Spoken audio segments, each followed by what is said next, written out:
Štai čia jūs matote vieną prestižiškiausių Kauno mokyklų.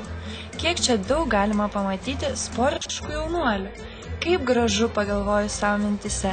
Visgi, kokia mes sportiška tauta. Forsai tokie gabūs, jie tokie stilingi ir originalūs, ar ne?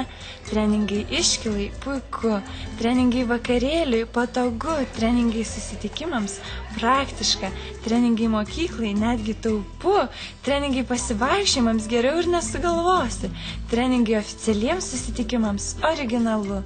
Štai čia kaip tik matote mūsų mokyklos pažibas. Tačiau nemažai ir nesusipratusio jaunimo, kuris kažkodėl nesižavi sportiniu stiliumi. Na, bet palikime juos kol kas ramybėje, o visus norinčius pabandykime atvesti į protą ir nuosekliai jiems paaiškinti, ką jie turi daryti, kad taptų forsu.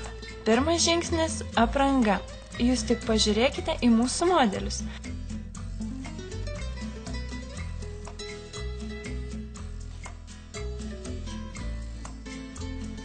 Taip pat neatsiejamas tikro forso atributas yra gremėzdiška cepa ir pikta veido išraiška. Atkreipkite dėmesį į spalvingumą ir paloskių juostelių skaičių. Jų skaičius rodo verchumą, taigi jų turėtų būti kuo daugiau. Kas be ko, nesusigaudantys žmonės turbūt klausia savęs, o kur treningų galima įsigyti? Treningų stygiaus problema yra visiškai išspręsta. Jų galima įsigyti bet kuriame turguje ar parduotuvėje, pasirauskime, dar kitaip vadinamojo second hand.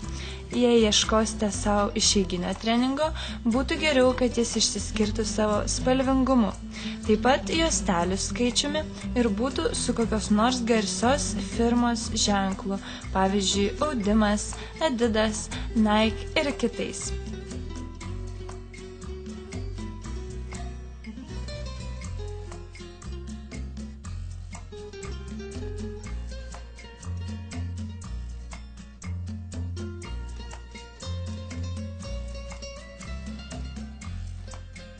Na vat, štai čia jūs matote tiesiog idealų modelį jūsų pirmam treningui.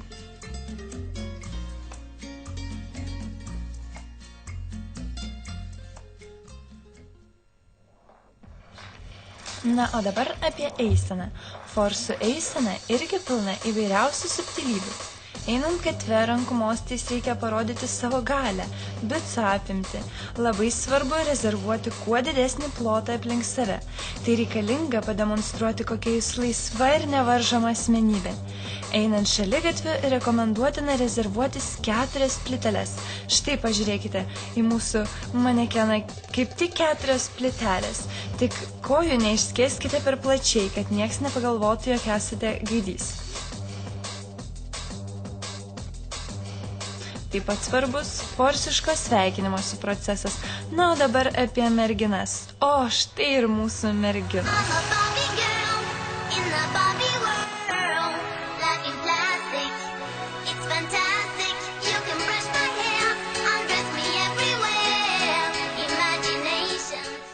Kaip jau supratote, sportiški vaikinai tiesiog nerealiai traukia kitos lyties atstovės, taigi tai yra dar vienas sportinio stiliaus privalumas. Dar vienas neatsiejamas forso atributas – cepocha. Na ir aišku, mobiliakas. Mobiliakas galėtų būti pirktas, tačiau su pirktu telefonu niekam nepadarysite įspūdžio. Vogtas – tai jau vertę turintis telefonas, nes tai rodo jūsų mikliapirštiškumą ir apsukrumą. Tačiau jūs net neįsivaizduojate, kokį įspūdį aplinkiniams padarytumėte su karosintu telefonu. Karosinimo procesas labai paprastas, dabar aš jums jį smulkiai ir atpasakosiu. Taigi, susirandate kokį nors netreninguotą jaunuolį, dažniausiai fiziškai silpnesnį, štai kodėl jam taip nepasisekė. Tačiau jei vis dėlto abejojate jaunuolio fiziniais sugebėjimais, pravartu būtų į pagalbą pasikviesti kelis draugus. Aišku, paskui teks su jais dalintis užkarosintą telefoną nupirktom Haros bonkom. Na, bet nesmė. Antras žingsnis – išsiaiškinate su draugais veiksmų planą ir susigalvojate kuo daugiau įvairiausių gyvūnų, gyvulių ir rusiškų lytinių organų pavadinimų, kuriais netrukus apvadinsite jaunuolį.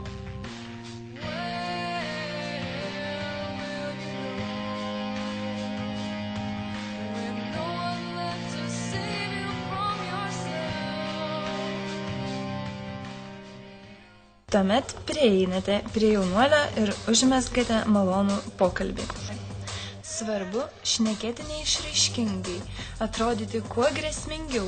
Labai jaunuomenę veikia išmušti dantis, fanarai ir aišku dvokas iš burnos. Na, o tada, kairę arba dešinę, kaip jums patogiau, smūgiuojate jaunuoliui į žandikaulį ir tuomet jau rodote savo šokio judesius, kulnu presuojate jaunuolio galvą ar šonus. Na ir aišku, kai jūsų auka jau nebesigaudo aplinkoje, tai iškraustate jo kišenių turinį ir pasiskolinate mobilųjį telefoną. Kaip supratote, karosintas mobilus telefonas yra kaip medalis ant jūsų didvyrio krūtinės. O ar verta sakyti, kokį įspūdį po tokio didvyriško poelgio jūs padarysite merginoms? Jūs turbūt turėsite kompaniją visam vakarui, o gal ir nakčiai.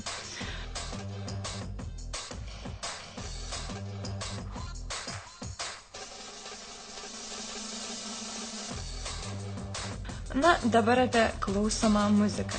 Svarbu klausyti kaimyninės Rusijos šlagerių su paprastu tekstu arba mūsų gimtosios šalelės dainininkų dainų su tokiu prasmingu tekstu kaip Svarbu, kad dainos ritmas nebūtų retesnis nei 120 bpm, 130 bpm. Ir aišku, vos nepamiršau paminėti, tikras forsas turi daug pakelti, tai reiškia gerti degtinę maždaug stiklinėmis. Ir gerti, aišku, per daug, kad organizmas priverstinai užmigtų. Na ir paskutinis dalykas, pertraukas jūs turėtumėte leisti tualetuose rūkydami. Na, tai lyg ir būtų viskas apie forsišką gyvenimo būdą. Linkime jums sėkmės ir viso gero.